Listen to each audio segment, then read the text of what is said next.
Bueno, lo que pasa es que es muy aburrido, ¿eh? O sea, esto de hablar de impuestos es un Sí, poco rollo. los impuestos son aburridísimos y todas las cosas Lo que pasa es legislativas, pero es muy que necesario. son muy peligrosos. Lo que son peligrosos, pero Es que se bueno, cojea mucho en este sector. pues sí.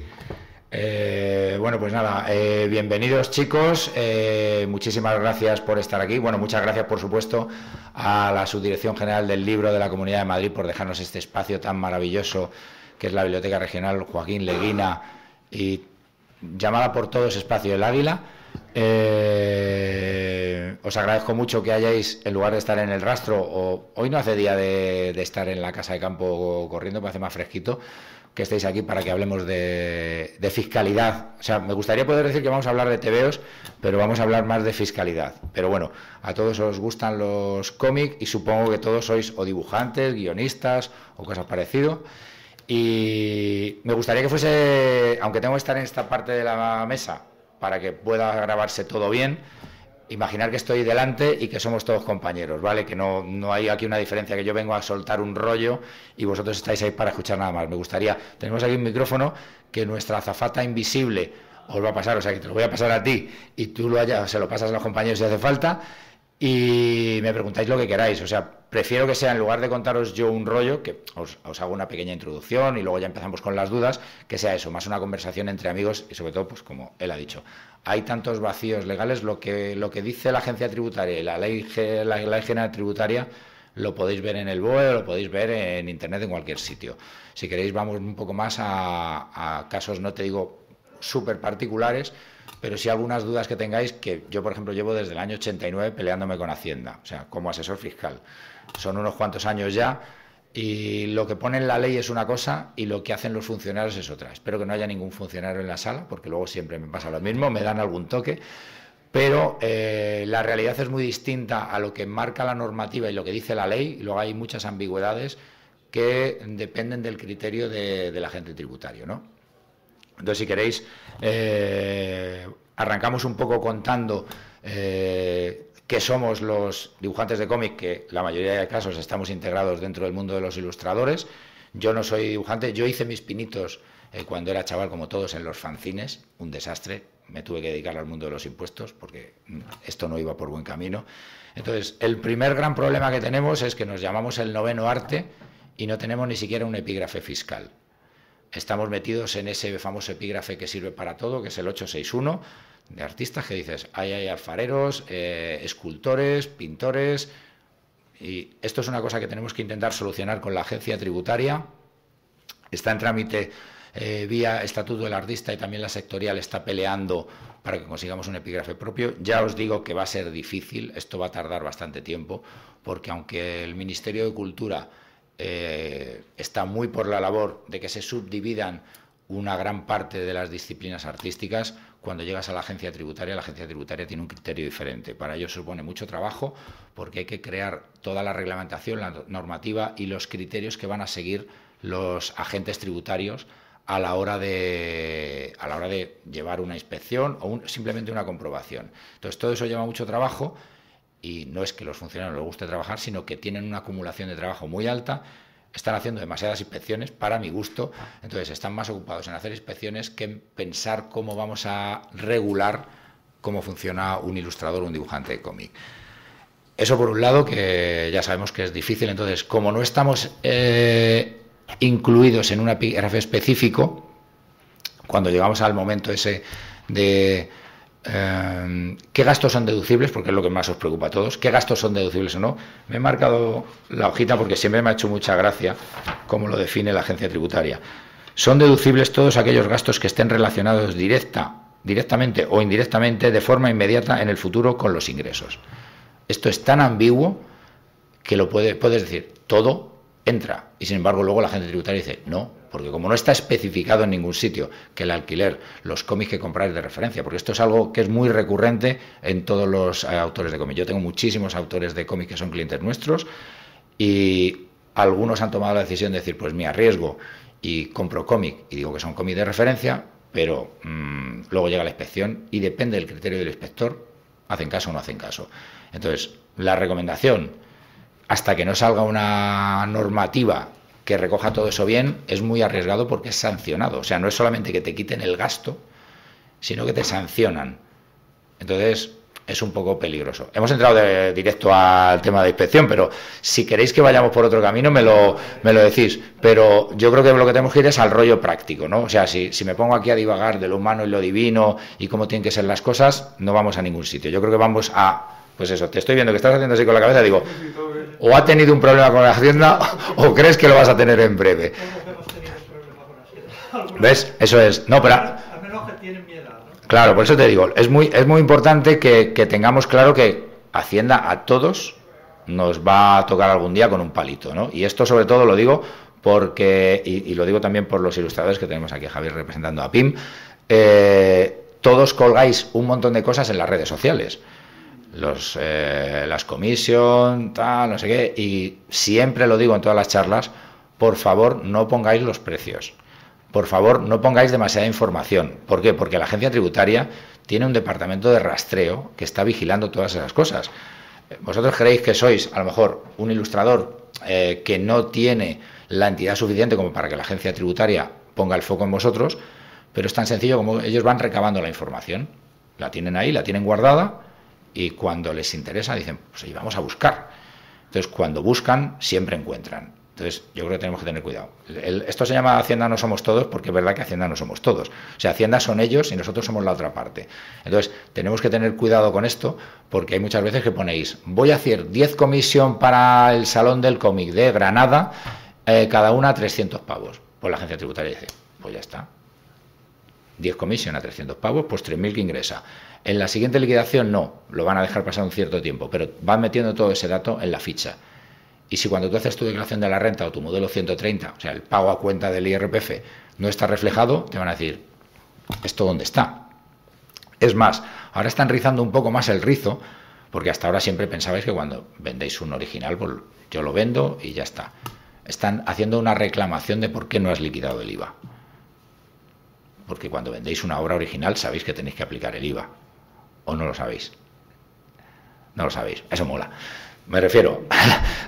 Además, la venta de obras de arte tiene dos tipos de IVA distintos. Uno si lo aplica el artista, que tiene el IVA reducido, que es de un 10%, y si lo hace un galerista, o sea, el artista le vende a una galería y la galería vende, o el artista tiene una sociedad que ha adquirido la obra del artista, hay que venderlo a un 21%.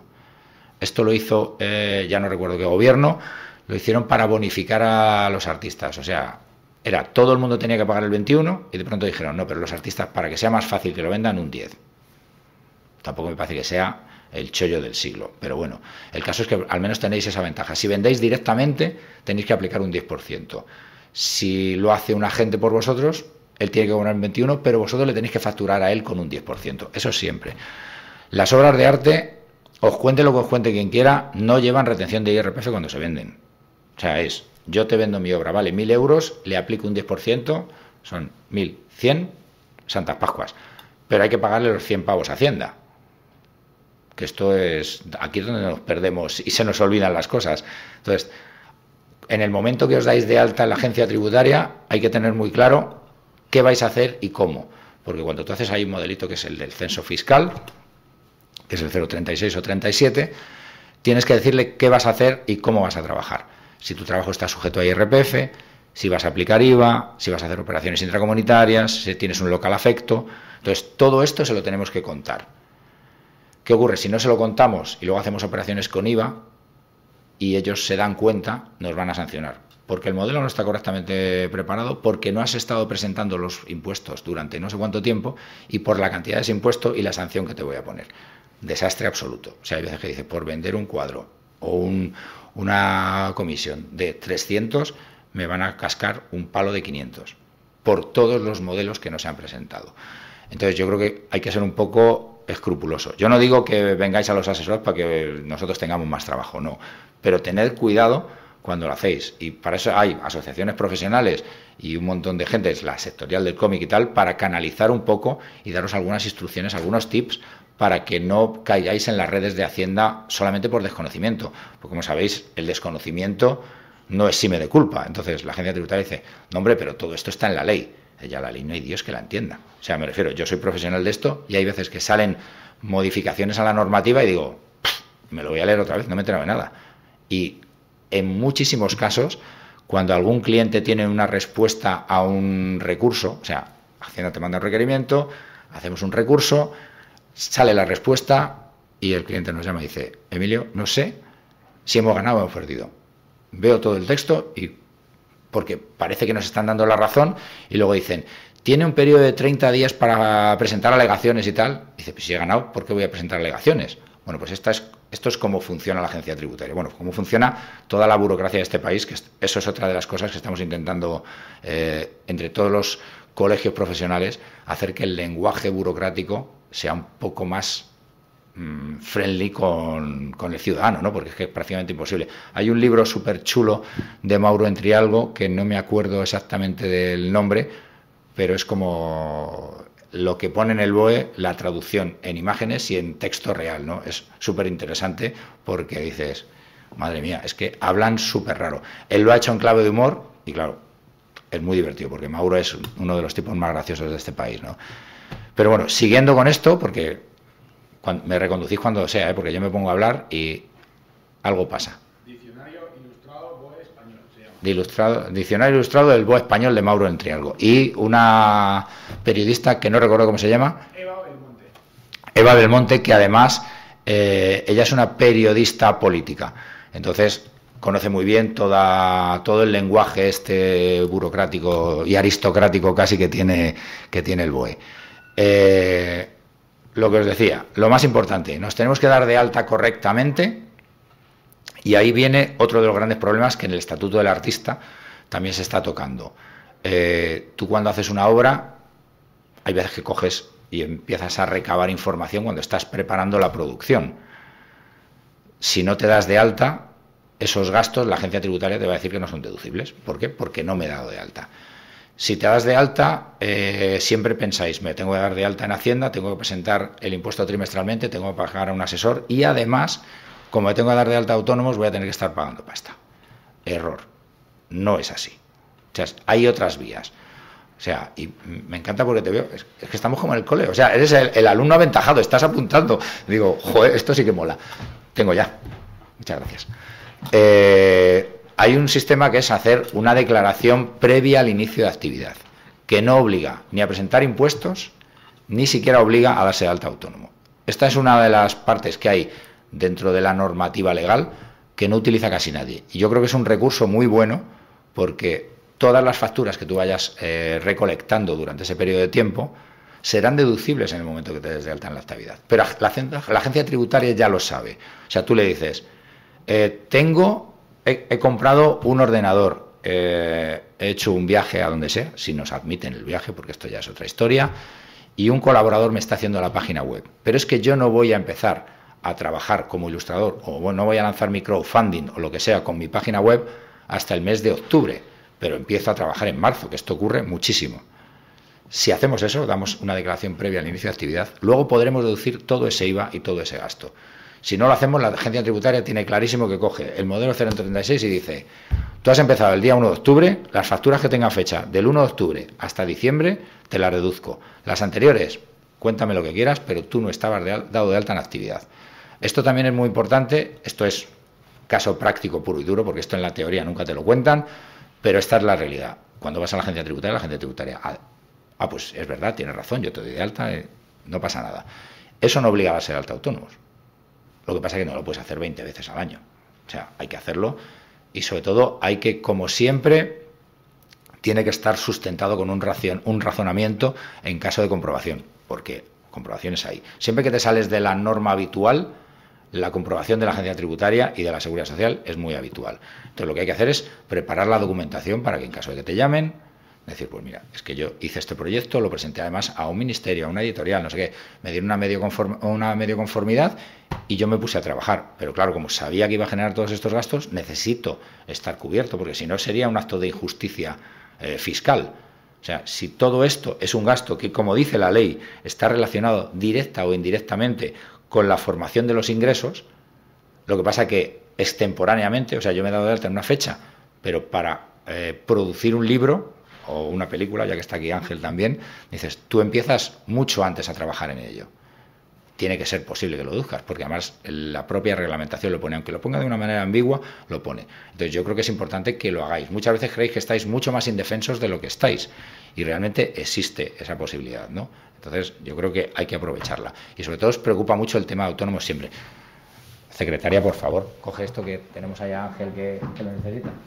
¿Ves? Esto es lo que tienen el estar sentado en la parte de la mesa que no puedes interactuar como se debe, ¿no? Que es un desastre.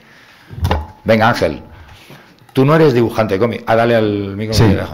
¿Tú no eres dibujante de cómic? No. Y tampoco eres productor ni librero. Te voy a responder porque estás invitado aquí, porque eres amigo, que si no...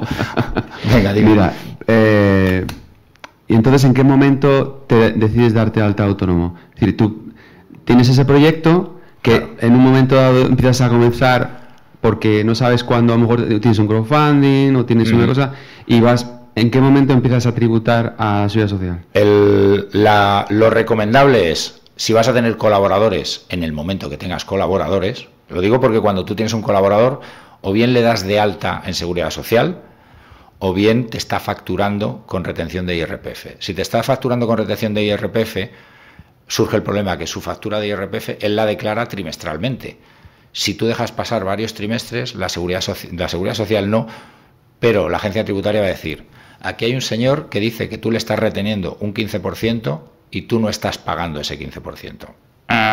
Empiezan a sonar las alarmas. No ocurre nada porque se puede demostrar si tú tienes una declaración previa de inicio de actividad. Pero es verdad que puede ser sospechoso. Entonces, para evitar los sustos, más los vuestros que la agencia tributaria no se asusta nunca. Quien se asusta es el contribuyente. Entonces, yo me daría de alta cuando tengo que contratar un trabajador.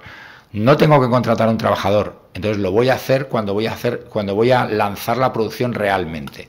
O sea, tú vas a hacer un crowdfunding y dices, pues el día que lanzo el crowdfunding es cuando me doy de alta. ¿Por qué? Porque es cuando voy a empezar a generar los ingresos. Lo que no puedes hacer es decir, inicio los ingresos y luego me doy de alta cuando quiero.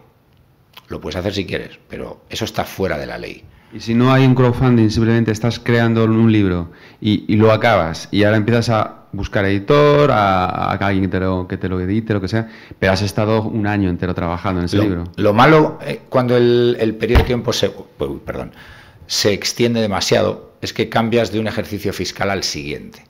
Entonces, cuando pasas de un ejercicio fiscal al siguiente, para la agencia tributaria como que cortocircuita. Porque tú imagínate que has tenido colaboraciones de alguien que tiene retención de IRPF, tiene su IVA, retención de IRPF, has tenido algún proveedor que te ha facturado más de 3.000 euros, con lo cual va a hacer la declaración especial, que es solo informativa, de quien ha tenido más de 3.000 euros. Llega a final de año, por ejemplo, del año 2022, y todos ellos declaran todas esas cifras, pero tú no las declaras, porque como no estás dado de alta, solo has hecho una declaración de previa inicio de actividad. O la agencia tributaria va a decir: aquí están montajes menganito de 4.000 pavos y Ángel no me lo ha declarado. Aquí está Cristina Cifuentes, que ha trabajado como colaboradora, tiene una retención de IRPF, va a hacer la renta y la retención de IRPF no la ha pagado nadie. Entonces ahí es cuando llegan y te llaman y te dicen: a ver, ¿qué es lo que está pasando aquí? Lo lógico sería, con lo que nos cuenta la informática, que toda esa información, como está ultra mecanizada, no pasase nada.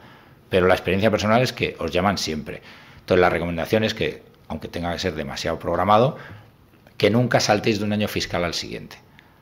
Porque si tú te das de alta en diciembre y en ese momento declaras todo lo que has tenido anteriormente, todo va a encajar. La agencia tributaria, normalmente, aunque nos dividimos todo en periodos trimestrales, la agencia tributaria no la interesa ponerse a trabajar por trimestre. O sea, tienen tanto curro, somos tantos contribuyentes, que ellos lo que hacen es que cogen la cifra de todo el año. Entonces, al coger la cifra de todo el año, si tú lo has metido, aunque lo hayan metido en el cuarto trimestre, todo encaja. Esto no significa que no te des de alta, que esto durante mucho tiempo lo han hecho los artistas constantemente. No digo solamente la gente de dibujantes de cómic, sino todo el mundo decía: yo me doy de alta en el mes de marzo, meto las facturas de este tiempo y luego en diciembre otra vez. O sea, la agencia tributaria no es tonta. Sabe que tenéis que haberos dado de alta más tiempo, que no habéis pagado autónomos en ese periodo, y cuando hacen las revisiones comprueban fechas. Y cuando comprueban fechas, tienen un criterio muy curioso, y es: los ingresos entran todos, pero los gastos solo los del tiempo que has estado de alta. ¿no? Esto es así, o sea, una cosa es lo que pongan por otro sitio, pero la realidad es esa. Entonces, hay que tener mucho cuidado porque tú te puedes haber tenido muchos gastos importantes, pues alguien te hace una página web y te ha cobrado una pasta y de pronto esa factura no está en el periodo de tiempo que has estado de alta, pues estás perdido. Entonces, yo siempre os digo, consultar con un profesional, porque la agencia tributaria tiene un servicio de información. Si tienes la suerte de dar con el técnico, perfecto. Como tengan la mala suerte de dar en ventanilla con alguien que le han puesto hace una semana, le han contado lo básico, se puede confundir, es humano. O sea, me refiero, la agencia tributaria no es infalible, es muy falible. Entonces, la persona que está allí, que a lo mejor estaba antes en operaciones intracomunitarias, de pronto le han bajado a IVA y tú le dices, oye, yo soy artista, no sé qué, no lo tiene claro, ha dormido mal y te dice, a ver, no, tú tienes que aplicar un 21, comprobarlo siempre. O sea, pásale el micro porque... Y en el caso concreto, yo firmo contrato en marzo, estoy todo ese tiempo trabajando, el cómic se va a publicar en febrero, a mí no me hacen del año siguiente, a mí no me hacen el pago, que va a ser un pago único de la primera tirada, hasta ese febrero. ¿Cuándo me tengo que dar de Vale, alta? pero ¿tú has firmado un contrato por producción o de venta de derechos? Porque hay mucha diferencia. Porque cuando estás en producción se supone que te tienen que ir pagando de principio a fin. Entonces el hecho imponible se ha generado cuando has firmado el contrato, porque vas a cobrar en breve y te tienes que dar de alta en ese momento. Si tú has firmado un contrato que dice que has cedido los derechos, pero que la publicación se hace al año siguiente, nadie está declarando nada. Tu editorial no está declarando ninguna cantidad, con lo cual no estás haciendo nada malo si tú declaras en febrero del año siguiente, porque el hecho imponible realmente, que suena fatal, pero es la definición que tiene, el hecho imponible se genera en febrero del año siguiente cuando tu libro sale a la calle, sale de máquinas y tú lo facturas. Entonces, ese es en el momento en el que tú te tienes que dar de alta. Tiene que ser siempre previo a la emisión de la factura. Y ya sabéis que van vinculados el alta en Hacienda y luego Seguridad Social, no a la inversa, que hay veces que intentáis hacerlo a la inversa y no se puede. O sea, no insistáis. La Seguridad Social no va a ceder nunca a daros de alta si no estáis dados de alta en la agencia tributaria. Pero sería siempre el caso, es así. O sea, en todo tipo de entidades, no solamente en artistas, sino en cualquier actividad económica, tú tienes que darte de alta cuando se genera el hecho imponible. El hecho imponible en tu caso es cuando emites la factura, no cuando te pones a dibujar. Tú te puedes poner a dibujar 2 años antes. En caso de los guionistas, pues imagínate, empezáis a trabajar, y lo digo por Salva Rubio, que acaba de entrar, te pones a trabajar con muchísimo tiempo de antelación y tu libro se factura pues a lo mejor 1 año después, y en ocasiones mucho más, porque tú escribes el libro, lo guardas aquí y hasta que encuentras un editor, un dibujante, no sé qué, un rotulista y alguien que quiera funcionar, pasa mucho tiempo. Entonces yo creo, vámonos, yo no creo. La agencia tributaria dije que cuando se genera el hecho imponible, y el hecho imponible es cuando se generan los ingresos. Entonces ya está, o cuando empiezas a trabajar de una manera seria. Pero cuando estás trabajando, que también es igual de seria, he dicho de una manera seria, sino de una manera efectiva. O sea, tú estás trabajando en toda la preparación y el previo, eso no te tienes que dar de alta, sería terrible, porque te tenías que estar pagando autónomos, haciendo declaraciones trimestrales, pagar a los asesores, que somos muy buena gente y también tenemos que pagar facturas, que el otro día cuando estabais en la charla me hizo mucha gracia porque en el debate sobre el sector del cómic, los autores dicen, no, es que nosotros tenemos que pagar facturas y los colegios de los niños. Y yo, coño, y los demás también, ¿no? O sea, que me refiero que hasta los editores tienen niños y los pagan los colegios y las hipotecas. O sea que yo creo que nos tenemos que poner todos en la situación de todo el mundo, ¿no? Esto ha sido un inciso por el comentario de ayer, que todavía como no pude participar porque no podía, porque soy el director y tengo que ser imparcial, pero que hay que hacer ese tipo de matices, ¿no? Muy importante que os deis de alta siempre previo a la facturación, nunca después de la facturación. Lo podéis hacer y es una práctica habitual, lo sé, pero sabéis que si os pillan, os sancionan.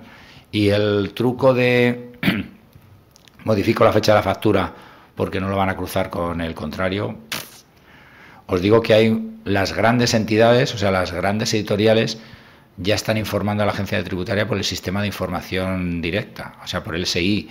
Entonces, el SI es que tú, en el momento que tienes un archivo, en 48 horas, 72 máximo, lo has tramitado con la agencia tributaria. Tiene el conocimiento absoluto de todo lo que habéis hecho. Entonces, si lo hacéis con Dolmen, no pasa nada, porque Vicente no tiene SI. Pero si lo hacéis con Panini, Planeta pues ahí podéis tener más problemas. Lo digo por si alguno está pensando hacer eso de los cambios de las fechas. Y ya no sé por dónde iba, porque me preguntáis cosas y me despisto. Yo hablo, soy muy disperso, voy dando saltos. Hemos estado hablando un poco de cómo darnos de alta cuando se genera el hecho imponible. ¿Tenéis dudas sobre cuándo tenéis que aplicar IRPF, cuándo no tenéis que aplicar IRPF? O porque esto es algo que siempre pasa mucho. O sea, el artista siempre dice, yo tengo que aplicar IVA, tengo que aplicar IRPF, es que trabajo para Francia, ¿qué IVA tienen en Francia? A ver, chicos, cuando trabajamos para el extranjero nos tenemos que dar de alta en otro sitio más, en el registro de operador intracomunitario. O sea, si no le decimos, en este caso es a Luxemburgo, aunque se hace desde España, si no le decimos a Luxemburgo que vamos a trabajar con una empresa dentro de la Comunidad Económica Europea, podemos tener alguna reclamación que nos digan, es que no estás autorizado para hacerlo sin IVA, porque cuando tú estás trabajando para Francia no tienes que aplicar IVA, pero te tienes que haber dado previamente de alta en este registro de operador intracomunitario, ¿vale? Esto es... ¿En Estados Unidos también pasa? Con Estados Unidos no hay ningún acuerdo de registro de operador intracomunitario. O sea, esto es registro de operador intracomunitario, solo Comunidad Económica Europea. Estamos hablando de trabajo, no de obra. Si vendemos obra a Japón, la Conchinchina, tal, hay que aplicar IVA. En la Comunidad Económica Europea no. Siempre que sea para entidades, para profesionales. Es que esto tiene una casuística muy... O sea, hay muchos casos diferentes. Entonces, si tú le vendes una obra a un particular en Europa, tienes que aplicarle el IVA de origen. Si tú le vendes una obra, me refiero, obra de arte física, a una editorial en Europa, no tienes que aplicarle IVA porque supone que los dos tenéis registro de operador intracomunitario. Si lo que estás haciendo es cediendo los derechos no tienen IVA, pero se supone que se lo estás cediendo a una entidad mercantil, una persona particular que va a hacer una edición o una sociedad limitada o no limitada que va a editar. Eso no está sujeto. Pero siempre tienes que haberle dicho a la Agencia Tributaria Española para que lo comunique a Luxemburgo que es un registro de operador intracomunitario. Es solamente un trámite, ellos hacen unas comprobaciones y es poner delante de tu NIF o si eres una sociedad de tu CIF, ES. No tiene nada más. O sea, no es que te vayan a dar un número especial, pero sí que hay que informar para que ellos lo sepan. Puede ocurrir que no compres algún producto fuera de España, porque cuando eres un operador intracomunitario tú puedes comprar productos fuera de España y exigirle a tu proveedor que te facture sin IVA, que esto es interesante. Pero claro, tienes que estar registrado. Si no estás registrado, tú compras un Mac de 4.000 pavos, lo compras fuera, y si tú tienes registro operador intracomunitario y él es una empresa solvente, no una empresa pirata, te lo debería de facturar sin IVA. No debería de negarse a facturártelo sin IVA. Eso es un error importante en los ilustradores, por ejemplo, bueno, los dibujantes del cómic también, cuando solo vendéis derecho, no vendéis obra. No estáis utilizando el IVA para nada, presentáis solo el modelo 130 y dices, ¿para qué voy a pagar yo un 21% de IVA o lo que sea si no me lo voy a deducir? Entonces, es una opción interesante. Por eso, cuando trabajáis mucho con entidades de fuera, es importantísimo que os deis de alta en el registro operador intracomunitario. Y vamos a pasar a Javier el micro porque tenía alguna duda, y es que te veo de reojo, pero digo, si corto este speech de lo del ROI es complicado. Dale, tiene un on-off, dale a on. Era tan solo si cómo compruebas, cómo verificas que la empresa, o sea, normalmente están todas por defecto, pero ¿cómo verificarías que esa empresa realmente está en el ROI y que no te meten en algún problema de intercambio de facturas? Pues básicamente porque cuando llega el trimestre y presentas el modelo 349, que es en el que informamos de las operaciones que hemos hecho intracomunitarias, te lo devuelve a la agencia tributaria directamente, o sea, no te deja pasar. Es lo mismo que ocurre, eso lo suelen hacer, por ejemplo, las editoriales, las grandes editoriales. Si vosotros le dais vuestro DNI y no estáis dado de alta en el ROI, lo meten y dicen, no me lo acepta. Hacen una comprobación, es inmediata. Entonces, no sé si a algunos habrá pasado, pero si no os ha pasado, os pasará, que si no te has dado de alta, te dicen, esta factura no me vale, tienes que darte de alta en el ROI. Llamáis al asesor, llamáis a la agencia tributaria, se presenta la documentación y normalmente entre 48 horas ya tienes la confirmación de la agencia tributaria de que te han adjudicado el ROI y ya puedes operar tranquilamente. Pero sí que es importante que lo hagáis. Se evitan muchos problemas, porque si trabajas con fuera se supone que trabajas con unos ciertos ingresos y las sanciones por no haber hecho esto. Imaginaros que os sancionan con que se tiene que aplicar el IVA. Tenéis que aplicar el IVA un 21% a un servicio que habéis prestado. Ya os digo yo que vuestro cliente no os lo va a pagar. Y Hacienda va a decir, a mí me da igual quién lo pague. Tú has dicho que has facturado 10.000, por poner una cifra que nos dé más susto, pues hay 2.100 pavos de IVA que me tienes que pagar, más una sanción mínima de un 25% por no haber presentado en fecha. 2.100 más otros 400 y pico, 2.500 pavos que tu cliente va a decir, tú me dijiste que me cobrabas 10.000, yo te pago los 10.000, anda ya tú con tus impuestos, ¿no? Entonces, por eso os digo que es importante que hagáis esas pequeñas matizaciones para saber cómo lo estáis haciendo, ¿no? Y además es el modelo 349, que es la declaración de operaciones intracomunitarias, no tiene ningún coste. O sea, tú lo único que dices, le he facturado a Glenat 3.000, le he facturado a Dupuy 1.500, ya está. O sea, no te van a decir, a mí me tienes que pagar una parte de eso, no, eso no va a ningún sitio. También, si tenéis operaciones con IVA, es que se lía la pelota, por eso al final no os necesitáis, si es que hay otra cosa. Cuando tú declaras con IVA, tienes que hacer el modelo 303 en el que pones todas tus ventas y tus compras con IVA. Si has hecho operaciones intracomunitarias hay que ponerlas ahí también. Hay una casillita, que no me acuerdo el número, no me preguntéis el número porque no me acuerdo. Recordar cada una de las casillas de los formularios sería increíble. Pero en una de las últimas páginas pone entregas intracomunitarias y servicios intracomunitarios. Entonces, ahí es donde tenéis que poner lo que habéis facturado vosotros. Ya está, eso no influye en la liquidación del IVA. Lo único que ellos tienen que tener el conocimiento de que estáis trabajando para afuera. Eso va unido al otro modelo. O sea, cuando tú trabajas en España con IVA, más para Europa con o sin IVA, que normalmente es sin IVA, tienes que presentar dos modelos. El 349, que son las operaciones intracomunitarias, y el 303, que es el IVA. Ya está. Bueno, aparte del 130 con la retención del IRPF. O sea que tenéis tres cositas si trabajáis para afuera. Ahí os lo dejo para que os lo ocurréis. Eso en el caso de Europa, has dicho que en Estados Unidos está exento, Canadá está exento. Sí, Canadá está exento. O sea, realmente solo la Comunidad Económica Europea es la que está sujeta al ROI. Si trabajáis con IVA, hay una casilla también en el modelo 303 en el que hay que decir el dinero que estás para terceros países. No lo pone así, creo que pone otras operaciones y asimilados y no sé qué. O sea, lo ponen, en lugar de ponerlo fácil, lo que os hablaba antes del lenguaje burocrático, es todo muy difícil. En lugar de decir lo que vendes fuera de la Comunidad Económica Europea o lo que vendes a terceros países. No, lo ponen para que te compliquen la vida, te confundas de casilla y luego haya cosas raras. Entonces, hay que hacerlo ahí. Y si no hacéis operaciones con IVA, no tenéis que presentar el 303. Solo te presentáis el 130, pero en el 130 lo tenéis que poner como un ingreso más y ya está. Una cosa sobre el 130 que me lo han preguntado, sobre todo los autores que trabajan para Marvel y DC. Lo que nos dice la agencia tributaria para el modelo 130, que es el pago fraccionado de IRPF, es que tú tienes que hacer un pago a cuenta del 20% de tu beneficio. Hay autores que, por suerte, luego tributan mucho más a tipo medio de gravamen en la renta, que a lo mejor tributan a un 40 y algo. Tú puedes aumentar el porcentaje que pagas anticipado. O sea, es tan sencillo como si tú dices, quiero pagar un 30 en lugar de un 20. Eso se puede hacer. Durante años los autores me lo han estado preguntando y yo decía, es que en el momento que tú me digas, o sea, yo te calculo tu declaración de la renta, has pagado un 42.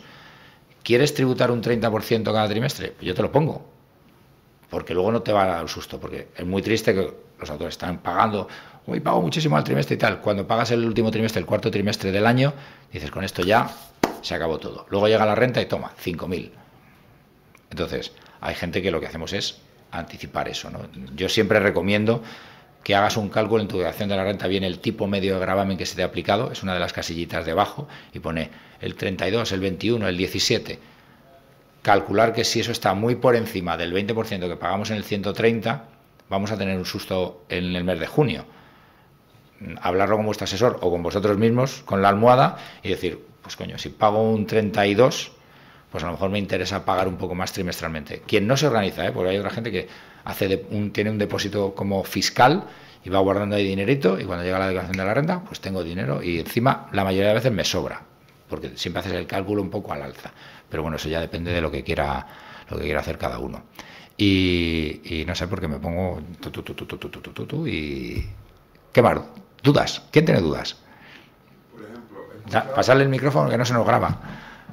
Y luego queremos que el resto de compañeros escuchen todas estas cosillas, que luego casi todos tenéis dudas muy, muy parecidas. O sea, por eso me gusta que las grabemos, porque estas confusiones con el ROI, con el IVA, el IRPF, es muy habitual, sobre todo cuando tenéis que plantearlos el modelo de factura. Dices, es que tengo 17 modelos de factura.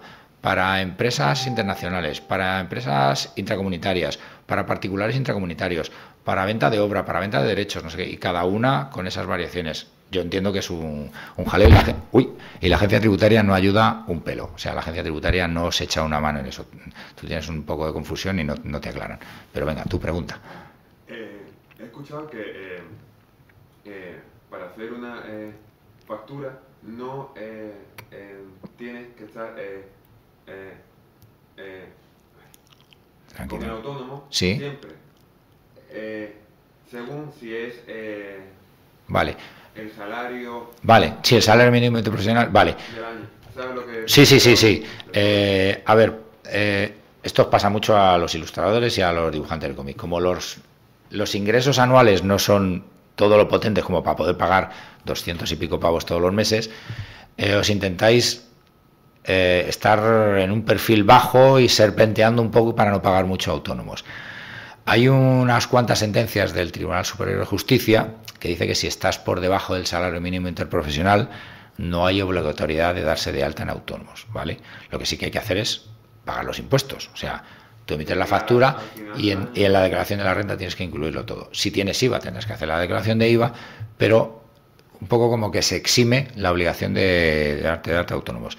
Esto es lo que dice el Tribunal Superior de Justicia. A la Seguridad Social no le gusta nada esa sentencia, ¿vale? Entonces, ahí hay... Seguridad Social te puede llamar para decirte que cuidado que es lo que estás haciendo, siempre se puede alegar y siempre se gana. Pero que sepamos que esto es todavía ambiguo y esperemos que en el Estatuto del Artista, con toda la coletilla que nos lleve, podamos ya garantizar que se va a poder hacer esto, que haya una línea, un umbral mínimo que diga, si no llego a este umbral mínimo, todo lo demás se considera como que son ingresos esporádicos y que no generan suficiente beneficio como para tener que darnos de alta esto. Yo estoy hablando siempre, ya os lo he dicho, desde la práctica. Una cosa es lo que dice la teoría y otra cosa es la práctica. Entonces, si esos ingresos son mínimos, pero son recurrentes mes a mes con la misma empresa en la misma fecha, Seguridad Social probablemente va a decir que hay una contratación encubierta y puede haber problemas, o que es una colaboración periódica y que genera un compromiso laboral más que mercantil entre la empresa y el trabajador. Entonces, hay que intentar ser cautos con todas esas cosas, ¿no? O sea que, pero vamos, es tan sencillo como en lugar de hacer una factura todos los meses, cambias los porcentajes y las fechas y ya está. O sea, esto no lo ha ido nadie, pero tiene que ser un poco así, buscar un poco las vueltas, ¿no? Porque yo entiendo que cuando alguien recibe por su trabajo como dibujante de cómic 1.200 pavos, que es el adelanto de una novela gráfica pequeñita y tal, pues dices, ¿qué hago? ¿Me doy de alta a autónomos durante 3 meses, que es lo que dura no sé cuántos? Pues se va todo el dinero. Entonces, eso sí que la agencia tributaria, por ejemplo, para eso la agencia tributaria no tiene tanto problema. Y dicen, mientras me pagues mi pasta a final de año, porque tú al final, si cobras 1.200, cobras 10.000, vas a liquidar tu declaración de la renta. Pero Seguridad Social es la que sale perdiendo. Si hay un periodo de tiempo durante el que no ha cobrado autónomos, ellos son los que se preocupan. Entonces, los que te buscan son ellos. La agencia tributaria no tanto. La agencia tributaria no tiene tanto problema. O sea que, si no tienes unos ingresos excesivos, lo puedes incluir en la declaración de la renta. Hay algunos compañeros que dicen que hasta el doble del salario mínimo interprofesional. Yo ahí me parece que ya estamos tocando un poco hueso duro. Claro, sobre todo porque lo que yo creo que socialmente está reconocido es que todo el que está por debajo del salario mínimo interprofesional está en una situación de precariedad evidente. Si ya dices que estás en el doble o el triple del salario mínimo interprofesional, ya no puedes justificar esto. O sea, no digo que con eso estés viviendo de maravilla, por supuesto que no, pero ya no estás en una situación de precariedad. Pero ocurre, ¿no? Porque esto se sigue un poco el criterio, yo creo que igual que los embargos del Estado. O sea, el primer salario mínimo interprofesional que tú ganes en el año no es embargable, o sea, es inembargable. Entonces, aunque le debas 300.000 euros a la agencia tributaria, si tú cobras eso, alrededor de los 10.000 euros, no te pueden embargar nada. O sea, nada. Porque es el salario mínimo interprofesional. Siempre que sea por contrato, Cuidado, que cuando somos autónomos se puede embargar desde el primer céntimo. Que esta es otra de las injusticias que tenemos los autónomos. O sea, un asalariado no se le puede embargar el primer salario mínimo interprofesional, pero un autónomo sí. Ya. Pues ese porqué es al que nunca nos responden, ¿no? Porque dicen que es una entidad que tiene ya como persona jurídica independiente, que tus ingresos pueden fluctuar, entonces te embargan o el dinero de las cuentas o te pueden embargar los créditos con tus clientes. O sea, mandarle una carta a tu cliente y decirle, como sabemos que trabajas con Antonio López, pues cuando tengas una factura que pagarle a Antonio López no se la pagues a él y me pagas a mí. Esto la agencia tributaria lo hace muchísimo, O sea, no creáis que es una práctica poco habitual, es muy habitual y os voy a decir una cosa que os va a aterrar mucho más. Ellos cuando mandan la carta, si tenéis 5 editoriales que son vuestros clientes, se la van a mandar a las 5. Si cobran de las 5, cobran de las 5. Luego tú tienes que reclamar y solicitar la devolución, pero ellos cobrarían de las 5, ¿no? Esto es otra de las injusticias que tiene este país. ¿Extranjeras no les pueden contactar? Si son... No, a nivel internacional no. Y Estados Unidos, o sea, si es Estados Unidos ya ni te cuento. O sea, con Estados Unidos pueden pedir lo que quieran. Ha habido incluso autores de cómic de este país que han tenido una inspección de Hacienda, le han pedido información a las grandes y han dicho, ¿qué me estás contando? ¿Tú quién eres? ¿La Agencia Tributaria de España? Es que me da igual. O sea, yo tengo mi trabajador, que es este dibujante, y le quiero tener contento. Tú si necesitas algo, hablas con el gobierno de Estados Unidos y me lo pides. ¿Resultado? Nunca. Entonces, eso no significa que yo os diga que hagáis trampas. No hagáis trampas porque ellos, a través de los movimientos bancarios, saben los ingresos que tienen. O sea, no se los da Marvel, por decir un caso. Bueno, Marvel no, ahora Disney. Disney le importa un carajo a España, no sabe ni lo que es. O sea, el presupuesto de Disney debe ser más grande que el Producto Interior Bruto de España. Entonces, Disney llega y dice, yo te mando la facturación, a mí me pidan lo que me pidan, me da igual, pero yo te mando todos los meses 2.000 euros. La agencia tributaria tiene acceso a tus cuentas, ve 2.000 euros y te pregunta, ¿cuánto has hecho tú para Disney que nos hemos enterado? Y tú dices, pues 6 o 7.000 euros al año. Y dicen, ya. Y todo esto que tengo yo aquí, yo tengo 24.000. Justifícame cuál es la diferencia, porque yo creo que son 24.000. Y esto, al contrario que en la justicia normal, la carga de la prueba la tiene el contribuyente. O sea, no es Hacienda quien tiene que demostrar que tú estás engañando, sino que eres tú el que tiene que demostrar que eres inocente. Entonces dices, ostras, pues ahí te han pillado, ¿no? Porque ellos dicen, los 24.000 que tengo yo aquí en el banco son ingresos. Tú dime que no. O sea, que es que un primo te ha hecho un préstamo, no sé qué, lo que sea, explícamelo y me lo justificas. No lo vas a poder justificar, los 24.000 son ingresos, si no lo has declarado, zasca. ¿Cómo están conectados con PayPal? Directamente. Porque además PayPal es... O sea, todo... ¿Estás conectado con el banco tuyo? Claro, no. Pero además ellos tienen... O sea, ellos no tienen que ver todos los movimientos que hacéis en PayPal, porque es mucho más sencillo. O sea, PayPal tiene declaración directa con ellos, sobre todo de su comisión. Es hacer una regla de 3. Ellos dicen, ¿cuánto le ha cobrado de comisión? ¿Cuánto le cobra al cliente? Pues ya sé cuánto ha facturado. O sea, ellos van a saber lo que tú has vendido a través de PayPal por la factura de comisiones de PayPal, independientemente que tienen el otro dato, porque del banco, incluso aunque tú no sacases de tu bolsillo de PayPal, ellos saben lo que tú tienes en PayPal, porque todas las grandes plataformas están obligadas a comunicarlo. Entonces, y si os paga alguien con una tarjeta del Corte Inglés y todas estas cosas, que hay muchas veces que la gente hace unas trampas súper complicadas. O sea, si todo ese tiempo lo pensasen en trabajar, lo mismo funcionaban mejor las cosas, pero en hacer trampas como no pagar, como eludir, todo eso lo tiene controlado la agencia tributaria. O sea, no penséis que ni PayPal ni Bizum, no sé qué, todo, o sea, lo saben todo, o sea, si no os llaman es porque no quieren o porque consideran que no es lo suficientemente importante el volumen. Por ahora. Claro, hombre, tú imagínate si tú dices, tengo 5.000 euros de PayPal todos los años y a lo mejor Hacienda te dice, no, me interesa. Pero si ya te metes en 30.000 todos los años, pues van a esperar mínimo 2 años y luego te llaman y te dicen, ven, ahora me lo vas a explicar todo y como ya tengo una cantidad que me merece la pena una inspección, pues la hago. O sea, hacer una inspección en la agencia tributaria por 500 euros no le merece la pena tener a un agente tributario entretenido todo ese tiempo. Ten en cuenta que una inspección puede durar hasta 1 año y el agente tributario tiene que currar, seleccionar, verificar, tal. O sea, hay un curro detrás de una inspección.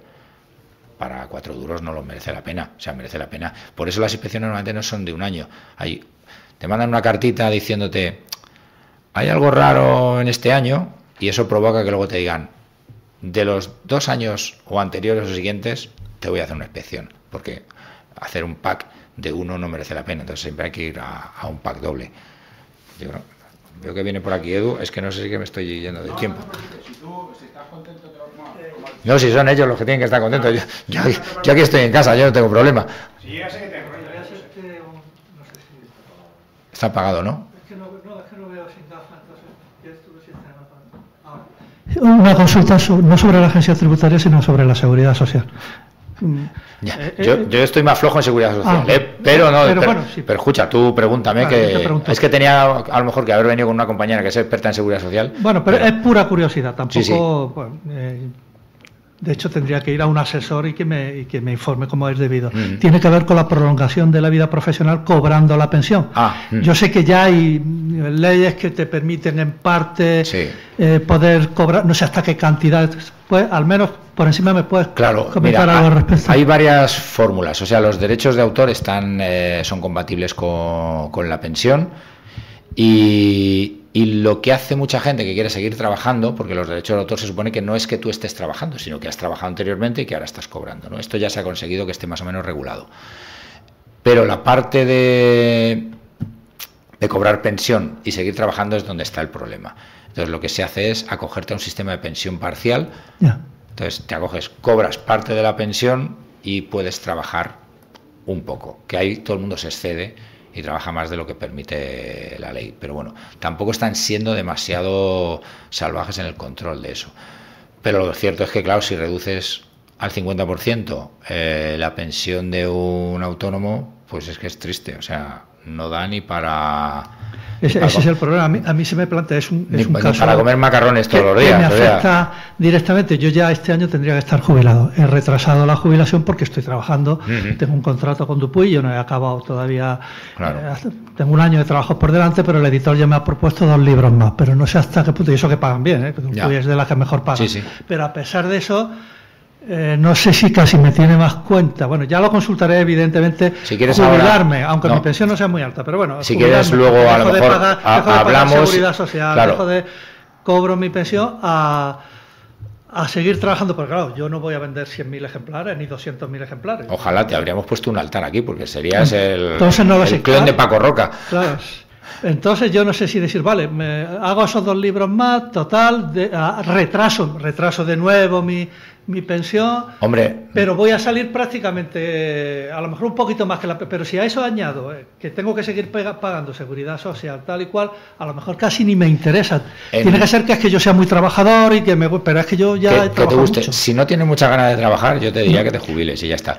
Pero no es verdad, porque es que los dibujantes de cómic os machacáis vivos, o sea, es un trabajo muy duro, os ponéis en el tablero. Bueno, de hecho, la charla que va a dar Marcos Sacristán ahora habla mucho de eso, y nos ha faltado David Cenebral, que habla del proceso psicológico que sufrís y la tensión, y es muy heavy. Hay casos muy complicados y se generan unas anomalías que yo creo que hay que tener muy en cuenta. Entonces, si te puedes jubilar y colaborar de alguna manera esporádica con ellos, todo lo que sea esporádico siempre se puede medio incluir de alguna manera. Lo que pasa es que no puede superar volvemos otra vez al salario mínimo interprofesional. Si haces un libro al año con alguna editorial... Sí, más que más de un libro, con la complejidad gráfica que yo trabajo, más de un libro al año. No, y sobre todo con lo poco que pagan todo el mundo. Porque se tarda mucho en hacer un libro y tal.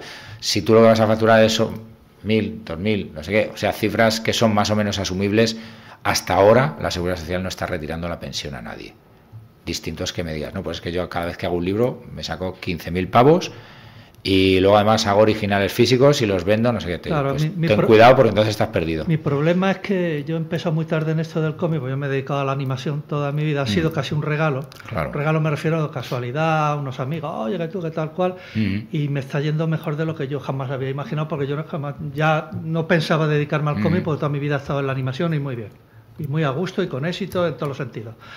Entonces, me queda ahora esta cosa de decir, joder, es la ilusión de mi vida, porque todos hemos querido ser dibujantes de cómic, incluso todos los que están en la animación, ¿eh? Estábamos en la animación porque ahí te ganabas la vida y en el cómic no. Punto. Efectivamente, esa es una gran verdad que además algún día tendríamos que hacer una mesa en la que se hable de los dibujantes de animación que... Son todos vocacionalmente dibujantes, Teresa, Jesús, Juanjo, todos empezaron conmigo. Bueno, pero has visto que no solamente triunfaron en animación, sino que están triunfando. Ahora, pero en su caso dejaron la animación con 40 años, 30 y tantos años.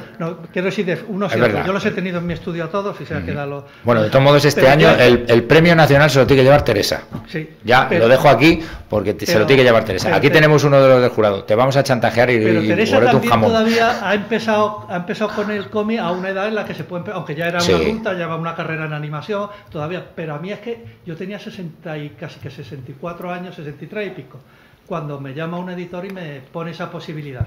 Y digo, ¡ay, qué bien! Por fin la ilusión de mi vida. Y además me lo paga de puta madre, ¿eh? Me paga 30.000 euros por libro. Si es Dupuy...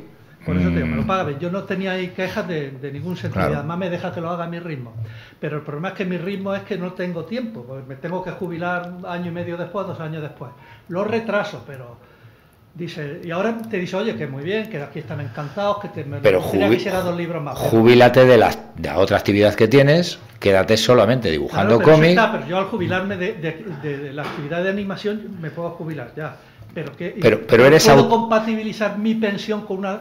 Creo que no puedo. No, completa no, tiene que ser una pensión parcial. Lo que pasa es que cuando tú decidas dentro de un año, dentro de 2, vas a tu pensión total.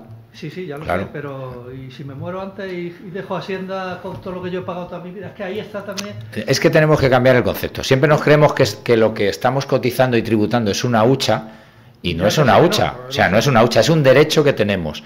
Pero ese derecho puede ocurrir que lo aprovechemos o no. O sea, me refiero, hay un montón de gente que, pues mira, en la pandemia ni te cuento la gente...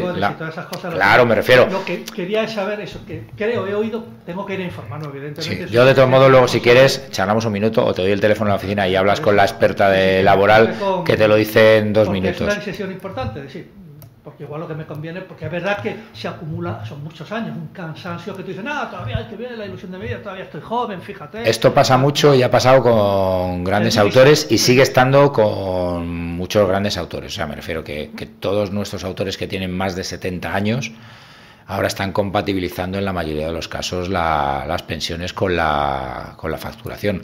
Porque es que lo que sería triste, y esto en el Estatuto del Artista, él lo sabe, estamos intentando pelear entre todos que los creadores sigan creando. O sea, ¿por qué alguien tiene que dejar de crear simplemente porque ha llegado la fecha de jubilación? Me parece que es injusto, no solamente para el creador, sino para el propio país. Estamos perdiendo riqueza artística que no debemos perder. O sea, es al contrario. Nuestro gobierno, esperemos que algún gobierno sea receptivo ante esto, tendría que bonificar a nuestros creadores que han estado creando toda la vida y que pueden seguir creando, porque ellos quieren seguir creando en la mayoría de los casos. Yo también, yo seguiría dibujando, pero no quiero dejar de cobrar mi pensión. Claro, entonces págale su pensión y si consiguen unos ingresos extras, aunque sean desmesurados, pues ya está. O sea, asumamos eso, ¿no? Que conste que a mí no me importaría dejar de cobrar la pensión si realmente lo que yo estoy haciendo generara ingresos superiores a mi pensión, pues a mí no me importa. El problema es que, aunque son superiores, no son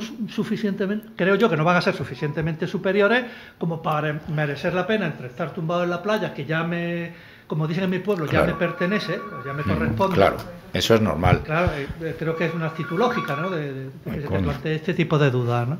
Bueno, lo consultaré evidentemente, pero te quería... Sí, yo creo que eso es una de las asignaturas pendientes que tenemos en la legislación de este país, sobre todo a nivel social, porque el coartar la creatividad de nuestros autores cuando llegan a una cierta edad es muy triste, porque todos se plantean lo que tú estás diciendo. Es que para estar currando y estar casi peor que con la pensión que tengo, pues me voy, no te digo a Benidorm, pero me voy a pasear por la playa. Entonces me parece terrible que frenemos esa creatividad cuando ya se tiene más experiencia, se tiene mucho conocimiento, simplemente porque queremos ahorrarnos unos cuantos millones de euros, pudiendo generar muchos millones de euros en valor artístico, ¿no? Pero esto, claro, es algo que tendríamos que sentar aquí a alguien del gobierno para explicárselo y que nos contase por qué no somos capaces de tomar esa decisión. Un proyecto que presentamos hace tiempo a los políticos era que, llegada a una fecha, nuestros artistas se jubilasen con una cifra cerrada de un salario más o menos decente y que pudiesen seguir creando sin tener ningún problema. Pues nos miraron así con cara como las vacas miran el tren y dijeron, ¿pero qué estás diciendo? O sea, si no nos sobra el dinero. Dices, ya, pero es que la riqueza artística y patrimonial que eso nos genera es muchísimo más grande que la contrapartida económica que nos va a generar. Eso es obvio y es un hecho concreto. Ya, pero es obvio, pero cuando tú estás manejando solo un presupuesto y no miras nada más que los números, dices, ¿qué retorno directo veo? Que ahora está muy de moda que toda la gente de marketing, todos los estadistas, ¿no? Y el retorno, pues el retorno no lo vas a ver ahora. Vas a ver que estás generando unos artistas maravillosos que durante un montón de años van a seguir creando. O sea, y tenemos a Vicente Alcázar entre nosotros, que es uno de nuestros grandes creadores, que dices, a ver, ¿qué hacemos? ¿Seguimos creando? No, pues al final se toman las decisiones de seguir creando y seguir trabajando todos los días en el tablero, que me parece muy loable, pero tendría que estar bonificado por el país. O sea, tendríamos que devolverle algo de lo que nos han dado en algún momento. O sea, no me parece justo que un creador esté haciendo, como les gusta decir a algunos, marca España toda la vida y no le devolvamos nada en ningún momento. O sea, que tengan que seguir pagando autónomos, seguir pagando impuestos. O sea, no te digo que tengan una exención fiscal total, pero tú imagínate que dices, vamos a permitir que sigas trabajando y que si tus ingresos superan 2 veces el salario mínimo interprofesional, estás exento de impuestos. Vamos a conseguir que haya gente que siga de manera activa trabajando y además generando patrimonio. Esto, hasta que no me metan en un partido político y me dejen que pelee por ello, no vamos a poder hacer mucho más, pero creo que es una de las reivindicaciones potentes que tendríamos que hacer. O sea, hace mucha falta que acojamos y arropemos a nuestros artistas, pero no solamente desde que empiezan, que me parece muy importante, porque si no los ayudamos cuando son cantera, no conseguiremos nada, pero también cuando son grandes expertos y ya son maduros, también hay que protegerlos, porque al final nos estamos protegiendo a nosotros mismos. Estamos generando un patrimonio histórico increíble que lo estamos dejando perder. O sea, es muy triste ver cómo todo nuestro talento está viajando fuera de nuestras fronteras. O sea, todo esto que pasa con Marvel, DC, Disney y tal, tú mismo que trabajas para Dupuy, y dices, ¿por qué no creamos esa corteza industrial en este país de cómic, de ilustración, de muchas cosas más? O sea, porque parece que la industria cultural en España no está bien vista y yo creo que tenemos que reforzar esa industria cultural, porque lo que tenemos es lo más difícil. O sea, tenemos la cantera, tenemos el ingenio, tenemos el arte. Lo que nos falta es tener la estructura económica y la estructura industrial. Bueno, pues que el gobierno que se tenga que encargar, que abogue por ello, ¿no? Eso nos daría mucha protección a todo tipo, tanto a nivel de la gente que está empezando como los que ya están saliendo de la vida laboral. Porque a mí me encantaría poder decir, mira, todos los autores, aunque tengan 78 años, 80, cobran su pensión y luego se les permite que sigan creando, porque quieren ellos. Porque hay gente que va a querer estar hasta el último día delante del tablero. Hace una semana estaba cenando con Carlos Jiménez y él todos los días se pone delante del tablero y todos los días se pone a currar. Si hace un tiempo hubiese dicho, pues mira, yo ya me jubilo y no voy a hacer absolutamente nada más. Nos habíamos perdido, ¿cuántos álbumes? No sé cuántos álbumes lleva desde que se jubiló. 10, 12, y me dijo que tiene 4 terminados. O sea, 4 álbumes terminados. Entonces dices, ¿por qué vamos a perder todo esto? O sea, habrá países que no tienen creadores, que no tienen arte, que no pueden exportar cultura. Nosotros todo lo contrario. Entonces, me salen las arengas estas. Esto no tenía que ver con la fiscalidad, pero me picas.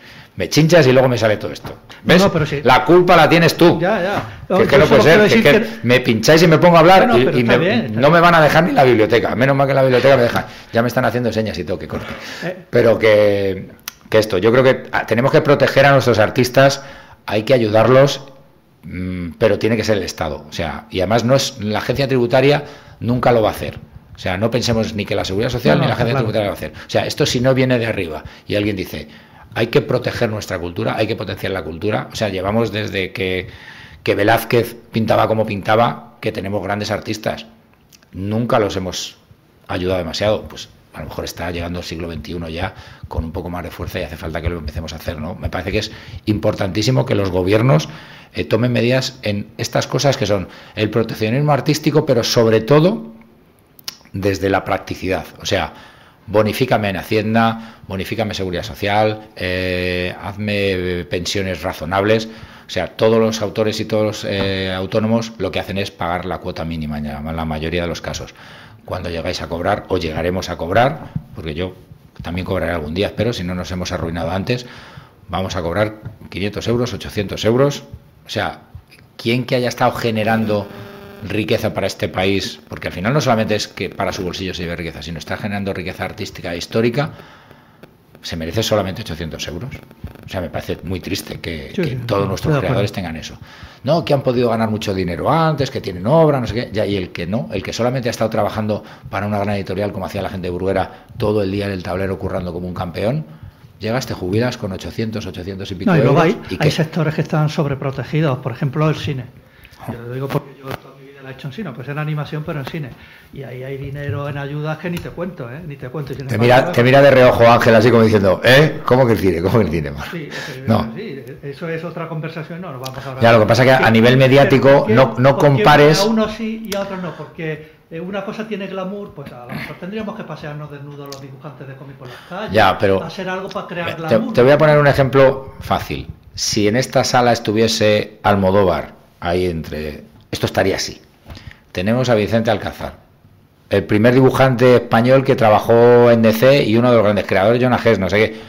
Y aquí está, es un amigo, le queremos un montón, pero no atrae masas de gente. O sea, la gente del mundo del cómic no somos mediáticos. Eso a la agencia tributaria no se la debe ni traer ni llevar. Ya. Sin embargo, a la agencia tributaria se le hace el coño pesicola también cuando tiene que... Esto córtalo, Tino, que lo de las palabrotas no. Lo digo porque lo he vivido directamente y me he beneficiado en ese sentido. Que sí. Hablo como un beneficiario. Sí, lo sabemos todos, pero ahora que estoy en el cómic, de paso, al final de mi carrera, y como algo casi...